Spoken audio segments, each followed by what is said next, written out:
حول ولا قوة إلا بالله العلي العظيم حسبنا الله ونعم الوكيل نعم المولى ونعم النصير أعوذ بالله من الشيطان الرجيم بسم الله الرحمن الرحيم الحمد لله رب العالمين بارئ الخلائق أجمعين ثم الصلاة والسلام على أشرف الأنبياء وسيد المرسلين سيدنا ومولانا أبي القاسم محمد اللهم صل على محمد وعلى أهل بيته الطيبين الطاهرين المظلومين المعصومين الذين أذهب الله عنهم الرجس وطهرهم تطهيرا اللهم صل على محمد لا سيما بقية الله في الأرضين روحي وأرواح العالمين لتراب مقدمه الفداء واللعنة الدائمة على أعدائهم أجمعين من الآن إلى يوم الدين وبعد إلهي انتقني بالهدى والهمني التقوى ورب اشرح لي صدري ويسر لي أمري واحلل عقدة من لساني يفقهوا قولي وقال الله تعالى في كتابه المجيد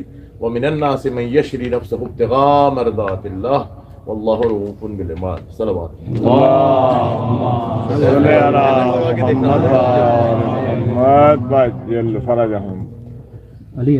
امام رضا علیہ السلام کی ولادت بسعادت آپ سب مومنین کو اور بالخصوص اپنے وقت کے امام حضرت بقیت اللہ العظم کی بارگاہ میں تبریک عرض کرتے ہوئے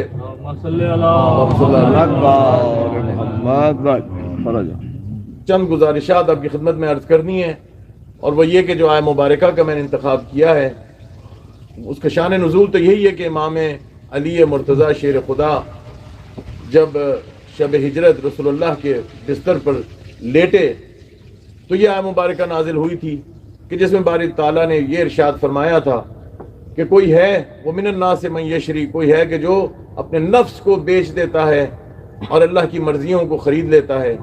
اور روایات میں آیا کہ یہ تمام تر صفات، یہ جو خاص کر کے صفت ہے کہ مرضی خدا کے مالک بن جانا، یہ فقط مولا علی علیہ السلام کی ذات گرامی تک محدود نہیں بلکہ 12 کے 12 ائمہ معصومین علیہ السلام ان سے تو اب جن کا نام رضا ہو، لقب رضا ہو، نام علی ہو، وہ بھی علی یہ بھی علی، اور نام رضا لقب جو ہے وہ رضا. ایک لوگوں کے درمیان یہ کہا جاتا ہے کہ جناب یہ القابات جو ائمہ معصومین علیہ السلام کے بہت سارے ہیں، کچھ ایسے ہیں کہ جو لوگوں نے دیے، کچھ ایسے ہیں جو خود اللہ تعالیٰ نے دیے، کچھ ائمہ معصومین علیہ السلام نے دیے، رسول اللہ مثلا. لیکن بعض ایسے القابات ہیں جو خدا نے دیے ہیں. یہ جو رضا لقب ہے، یہ جو روایت ہے امام محمد تقی الجواد علیہ السلام سے کہ جب کسی نے یہ کہا کہ لقب رضا مامون الرشید نے دیا کیونکہ وہ راضی ہو گئے تھے، ولی حدیث مثلا، مولا نے فرمایا واللہ جھوٹ بول رہا ہے، رضا لقب اللہ تعالیٰ نے دیا. میں کہ اب کیوں رضا کہتے ہیں؟ اور میں اس لیے کیونکہ اہل زمین بھی اہل آسمان بھی میرے جد میرے بابا علی موسیٰ بن رضا سے راضی ہیں. کہا کہ اچھا آپ سے ان سے راضی ہیں، آپ کے جد سے، والد گرامی سے راضی ہیں، تو سب سے راضی ہیں. تمام ائمہ معصومین سے اللہ بھی راضی ہے، ملائکہ بھی راضی ہیں، انبیاء بھی راضی ہیں، جو مومنین دنیا میں بستے ہیں وہ بھی راضی ہیں. تو ان کا خاص کر کے کیوں؟ کہا ان کا خاص کر کے اس لیے کہ دوست تو راضی ہیں ہی ہیں کیونکہ وہ دوست ہیں، لیکن دشمن بھی علی ابن موسیٰ رضا سے راضی ہیں. یہ خاص صفت ہے امام رضا علیہ السلام کی. لہذا چند فضائل ان کی زیارت کی آپ کی خدمت میں عرض کرنے ہیں. ایک تو یہ کہ جو مفاتیح الجنان میں شیخ عباس قمی نے جو لکھا کہ جب زیارت کر کے امام رضا علیہ السلام کی باہر نکلو تو جو دعا پڑھنا مستحب ہے، اس میں ایک جملہ یہ ہے کہ خدایا میں تیری بارگاہ میں توبہ کرتا ہوں، استغفار کرتا ہوں شرم کے ساتھ، حیا کے ساتھ. شرم، یہ شرم اور حیا وہ چیز ہے کہ اگر انسان میں یا کسی معاشرے میں ختم ہو جائے تو وہ تباہ برباد ہو جاتا ہے. یہ شرم ہی ہے، یہ حیا ہی ہے جو خدا کی بارگاہ میں انسان کرے تو گناہ سے بچ جاتا ہے. رسول اللہ صلی اللہ علیہ وآلہ وسلم نے فرمایا اے ابو ذر یہ یاد رکھو تم اللہ کو نہیں دیکھ رہے لیکن اللہ تمہیں ہر وقت دیکھ رہا ہے. لہٰذا اگر انسان کا رشتہ اور تعلق خدا سے ایسا ہو کہ اذکر اللہ پہ عمل کرنا والا ہو اور اس کا مصداق ہو جائے، کبھی اللہ کو بھولے نہ، تو اس کو یہ احساس رہے کہ اللہ مجھے دیکھ رہا ہے، ہر لہجے، تو پھر اب اس کے قدم کسی گناہ کی طرف بڑھیں، اس کے کان اگر کسی گناہ کو سننے کے لیے، غیبت یا گانا، یا زبان گناہ کے لیے، تو رک جائے گی کیونکہ اس کو حیا آئے گی، کیونکہ اس کو شرم آئے گی۔ لیکن اگر شرم نہ آئے تو انسان بے حیا ہو جاتا ہے، اور بے حیا انسان گناہگار ہو جاتا ہے۔ میرا فرض ہے کہ میں اپنے معاشرے میں جو چند چیزیں دیکھوں اس کا آپ کی خدمت میں بیان کروں۔ ہمارے لوگوں میں عموماً یہ چیز عام ہو چکی ہے کہ اگر شادیوں پہ جائیں تو شادیاں ایسی ہوتی ہیں کہ آپ یہ نہیں کہہ سکتے کہ یہ کسی مومن بیٹے کی یا کسی میرے مومن بیٹی کی شادی ہے۔ یہ ہو سکتا ہے کہ کسی سکھ کی ہو، کسی نان مسلم کی ہو، ایسا ہے یا نہیں ہے؟ کہیں سے بھی یہ شیعوں کی شادی نہیں لگتی۔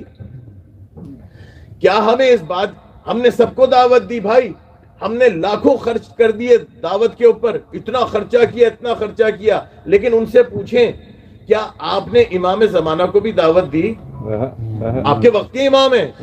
کتنی بڑی سعادت ہوتی اگر امام زمانہ آپ کے بچے یا بچی کی شادی پر آ جاتے، لیکن آپ اگر وہ آ جائیں تو جو مولاناؤں کو کہا جاتا ہے مولانا عقد کریں، اور پھر یہاں پر ذرا ایسا ماحول ہوگا آپ باہر تشریف لے جائیں، تو امام کو کیا کہیں گے؟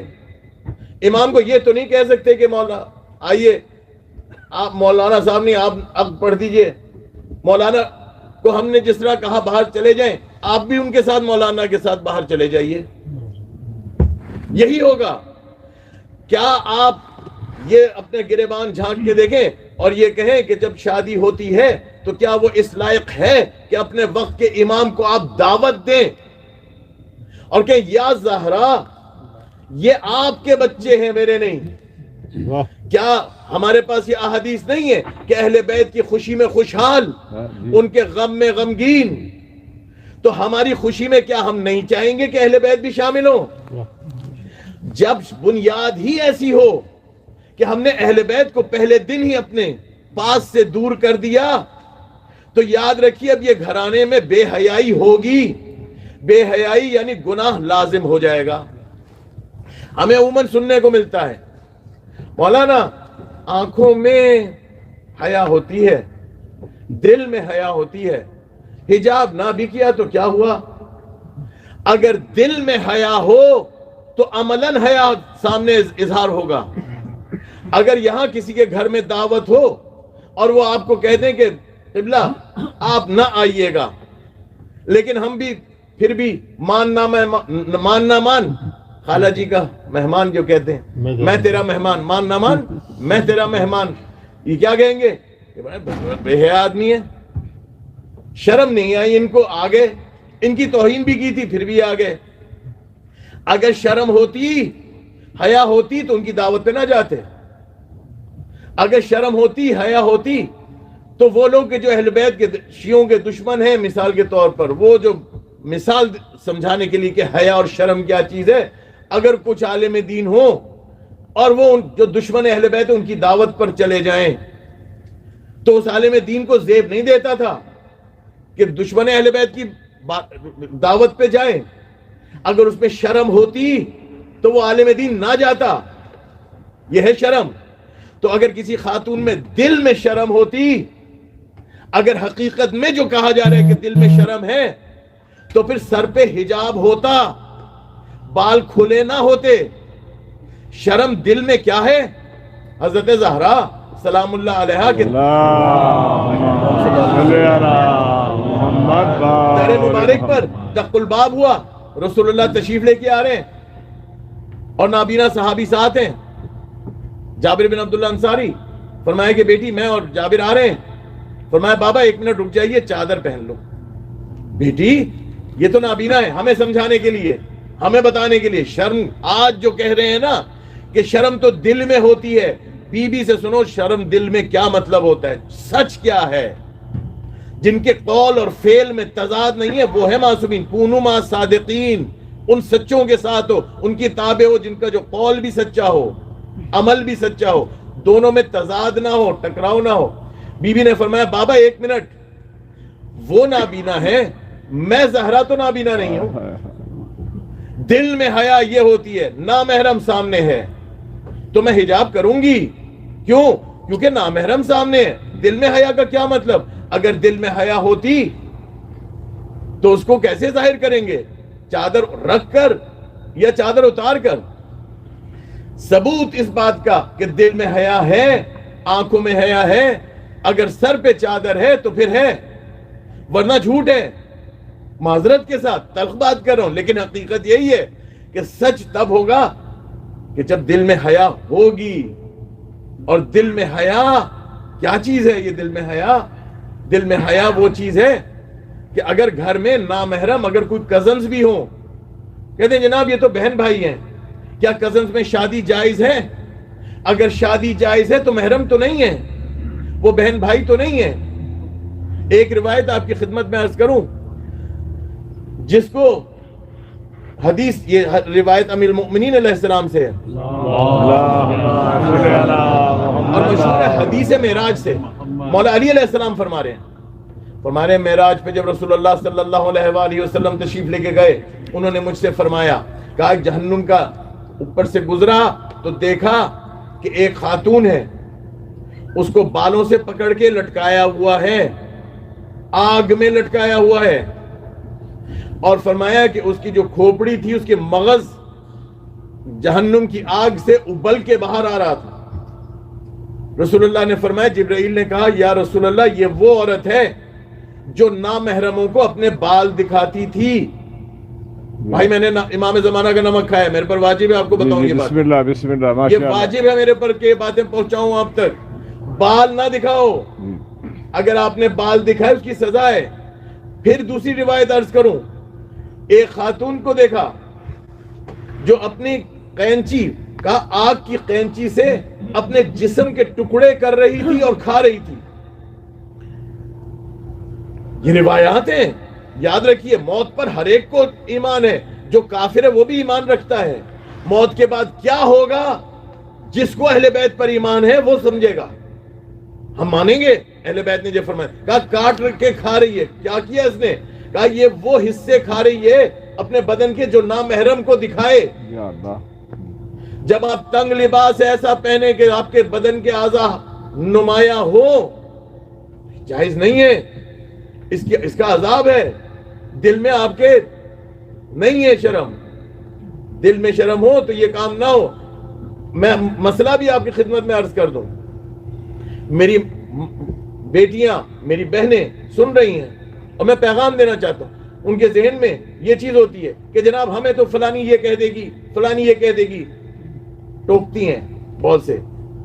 اللہ اکبر. ان میاں کا کیا کریں جو یہ کہہ دیتے ہیں کہ میری تو شرط یہ ہے کہ میری بیوی حجاب نہ کرے. میری جاب کیا ایسا ہے کہ وہ پارٹیز پہ میرے ساتھ جائے. استغفر اللہ. ہے یہ استغفار کا مقام ہے، لیکن یہ چیز ہے. خدا سے پناہ مانگیں کہ کوئی ہماری بیٹی ایسے گھر میں جائے. کیوں؟ مولا علی علیہ السلام نے جب کوفے میں آ کر خطاب کیا تو مولا علی علیہ السلام نے یہ نہیں فرمایا تھا بد حجاب عورتوں کو دیکھ کے کہ تم بد حجاب کیوں ہو.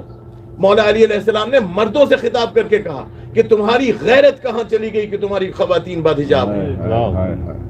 ہر مرد، ہر خاتون کا کوئی نہ کوئی شوہر ہے، باپ ہے، بیٹا ہے، بھائی ہے. اس کی غیرت کیسے گوار گئی؟ اماں جی آپ ایسے نہ جائیے، چادر پہن کے جائیں. اماں جی یہ کر لیں، بہن ایسا کر لیں، بیٹی ایسا. وہ شوہر ہی کیسا جس میں غیرت ہی نہ ہو کہ جی نامحرموں کے سامنے جانا ضروری ہے. لیکن یہ کہا جاتا ہے جناب ہم تو کینیڈا میں بس رہے ہیں، کینیڈا کے تقاضے ایسے ہیں. ارے بھائی ادھر ہی کینیڈا کے، میں خود آپ کو مثالیں یو کے کی مثالیں دیتا ہوں آپ کو، جہاں 5 نسلیں گزر گئی ہیں. وہاں پر بیٹیاں ہیں باحجاب ہیں، اکثریت وہاں پر باحجاب ہیں.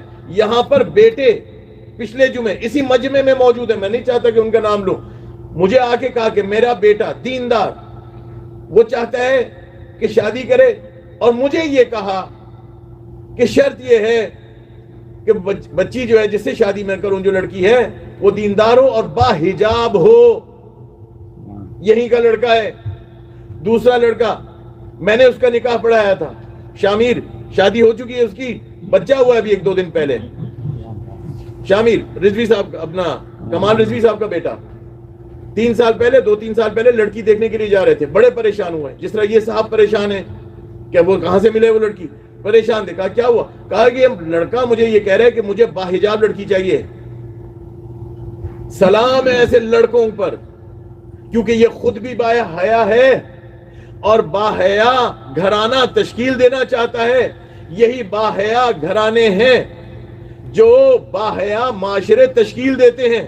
جس معاشرے میں حیا ہوگی، اس معاشرے میں پاکیزگی ہوگی، وہ معاشرہ ہوگا جو کہے کہ یار، جب امام صادق علیہ السلام نے فرمایا تھا کہ ہمارے لیے بے عزتی کا باعث نہ بننا، کونوا لنا زینا، ہمارے لیے زینت کا باعث بننا، تو جو باعث زینت ہوں وہ یہ ہوں گے. بھائی ہمارے معاشرے میں جب حیا نہ ہو، شرم اور قسم کی بھی ہوتی ہے کہ شرم نہیں آئی، ماں باپ کے سامنے بدتمیزی کی. ماں ہے باپ ہے تو کیا ہوا؟ The kids who are sitting right before me, please pay attention. You understand this much of Urdu, right? حیا کیا ہے؟ شرم کیا ہے؟ You go to your dad, you go to your mom and say, oh, I asked you for this favor and you didn't do it. You didn't do it. Why don't you listen to me? And you scream at your dad and your mom. You know what happens? آپ کے سامنے میں عرض کرتا ہوں، سعد بن معاذ رسول اللہ صلی اللہ علیہ وآلہ وسلم کے صحابی، ایسے جلیل القدر صحابی کہ جب قبر کھودی گئی، رسول اللہ صلی اللہ علیہ وآلہ وسلم نے اپنے دست مبارک سے غسل دیا، اپنا کرتا اتار کے پہنایا، کفن دیا، قبر میں جا کر لیٹے بھی. وہیں ماں کھڑی تھی. کہا میں کتنی خوش نصیب ماں ہوں کہ میرا بیٹا اتنا خوش نصیب ہے، اور میں تم نے جلدی کی. کہا ابھی قبر بند ہوگی، قبر میں کیا ہوگا؟ فشار قبر ہوگا، فشار قبر ہوگا. وہ خاتون پریشان ہو گئی. کہا یا رسول اللہ، لوگ بھی پریشان، یہ آپ کیا فرما رہے ہیں؟ آپ نے ابھی کہا کہ اتنے ملائکہ، لاکھوں ملائکہ آئے ہیں، لیکن فشار قبر. کہا اس لیے کہ تمہارے ساتھ بد زبانی کرتا تھا، تم راضی ہوگی تو فشار قبر سے بچ جائے گا. ادھر ہی ماں نے معاف کیا، فشار قبر سے بچ گیا. فشار قبر کیا ہے؟ فشار قبر یہ ہے کہ بدن کی پسلیاں ٹوٹ جاتی ہیں. دماغ، یہ روایت کے الفاظ بتا رہا ہوں، دماغ پیروں کے ناخن سے نکل جاتا ہے. اس سے زیادہ سخت نہیں ہے. جب جان کنی ہوتی ہے، سکرات الموت، جب انسان مرتا ہے، کیا ہوتا ہے؟ میں نے عرض کیا نا، موت پر تو کافر بھی ایمان رکھتے ہیں، لیکن ہوتا کیا ہے؟ فرمایا کہ جب روح قبض ہو رہی ہوتی ہے تو ایسا ہے کہ اس کی تشبیہ دی گئی کہ 70 ضربیں تلوار کی چل رہی ہوں. مولا علی سے پوچھا مولا اس کا کیا مطلب؟ کہا 2 وجوہات کی وجہ سے. ایک، یہ حسرت انسان کو لے ڈوبتی ہے، کاش میں یہ نہ کرتا، کاش فلاں واجبات پہ عمل کر لیتا، کاش میں یہ نہ کرتا، کاش میں وہ کر لیتا. دوسرا، جو کچھ بھی ہوا اب اس کا عذاب، اس کا مزہ چکھنا ہے. کہا وہ بھی سر کے اوپر خود کی حسرت، اور پھر یہ قبر، یہ مٹی، جب اس کے اوپر چلتے تھے تو نہیں سوچتے تھے، تب شرم نہیں کی، تب حیا نہیں کی. اب اس مٹی میں چلے گئے، اب مٹی بدلہ لے گی، فشار قبر ہوگا. یہ تمام تر مراحل ہوں گے. فرمایا جب پوچھا گیا مولا یہ کیا وجہ، یہ فشار قبر کیوں؟ ایک مومن ہے اس کو کیوں؟ ایک مومن کے لیے سخت طریقے سے جان کیوں؟ فرمایا اس لیے تاکہ اس کے گناہوں کی معافی ہو جائے، تاکہ خدا چاہتا ہے کہ گناہوں سے پاک ہو جائے اور اگلے مرحلے میں داخل ہو. کتنا گناہ گار ہوگا کہ اس کی اتنی تکلیف سے جان جب نکال دی، اس کے بعد فشار قبر بھی ہوا. پھر منکر نکیر کا مرحلہ، جب سوال کریں گے نا، اور عقیدہ ڈال مڈول ہوا، یا اعمال نامے جب سامنے لائے جائیں گے، اعمال نامہ جب سامنے کھلے گا تو کیا ہوگا؟ کہا منکر نکیر کے ہاتھ میں تازیانہ ہوگا آگ کا جو ماریں گے. آپ یہ تو نہیں سمجھ رہے کہ آج کو سنی مولوی سامنے بیٹھ گیا، بسم اللہ. لیکن یہ حقیقت بیان کر رہا ہوں. تمام مومنین کی صحت و سلامتی کے لیے، خصوصاً مولانا صاحب کی صحت و سلامتی کے لیے باواد بلند نعرہ صلوات. ایک چیز عرض کرتا چلو، یہ جو زیارت نامے زیارت کر کے آپ باہر تشریف لے کے آئے امام رضا علیہ السلام کی، اور کہا کہ یا اللہ میں تیرے سے حیا کی حالت میں، شرم کی حالت میں تجھ سے توبہ کر رہا ہوں. تو یہ ائمہ معصومین کیا کرتے ہیں؟ بھائی پہلے کیوں نہیں؟ توبہ تو پہلے کرنی چاہیے تھی نا. حرم میں جانے سے پہلے کرتے ہیں توبہ، استغفار کرتے ہیں، اس نے دخول مانگتے ہیں، طریقہ یہ ہے، گناہوں سے معافی مانگتے ہیں. لیکن یہ کون سا انداز ہے کہ اللہ مجھے شرم آ رہی، میں شرم سے ڈوبے مر رہا ہوں اور تجھ سے توبہ کر رہا ہوں. یہ شرم کہاں سے؟ پہلے جاتے ہوئے شرم نہیں تھی. اہل بیت کی بارگاہ میں ایسے پاک ہوئے کہ اب شرم کا اور حیا کا حقیقی مطلب سمجھ میں آ گیا. وہ بی بی جو سر پہ چادر نہیں کرتی تھی، اب وہ حرم سے باہر نکلے گی تو کہے گی میرے مولا کی زیارت ابھی میں نے کی ہے، کسی نامحرم کی نگاہ مجھ پر تو نہیں پڑ رہی. وہ لڑکا یا وہ شخص جو ابھی زیارت کر کے باہر نکلے گا وہ اتنا پاک ہو چکا ہے کہ اب اس میں شرم آ چکی ہے، اب اس کو شرم آئے گی گناہ کرتے. یہ اہل بیت یہی کرتے ہیں. مولا نے فرمایا کہ دیکھو جو میری زیارت کرے گا، رسول اللہ صلی اللہ علیہ وآلہ وسلم کی ایک حدیث آپ کی خدمت میں عرض کرتا ہوں. پہلے یہ حدیث پھر امام رضا کی. مولا نے فرمایا، رسول اللہ نے فرمایا ستدفنو فی الطوس بضعۃ منی، فرمایا میرا ایک حصہ، میرا ایک ٹکڑا طوس میں یا خراسان میں مدفون ہوگا بہت جلد.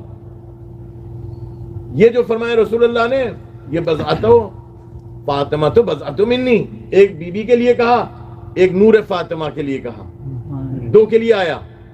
کہا کہ یہ میرا ٹکڑا ادھر ہو، اور فرمایا کہ جو اس کی زیارت کرے گا اس کا نتیجہ کیا نکلے گا؟ خدا چند چیزیں ہوں گی. نمبر ایک، خدا اس کے تمام گناہ معاف کر دے گا. ایک، گناہ معاف ہوئے، انسان پاک ہوا، حیا آ گئی، اب اس حیا کو رکھنا ہے.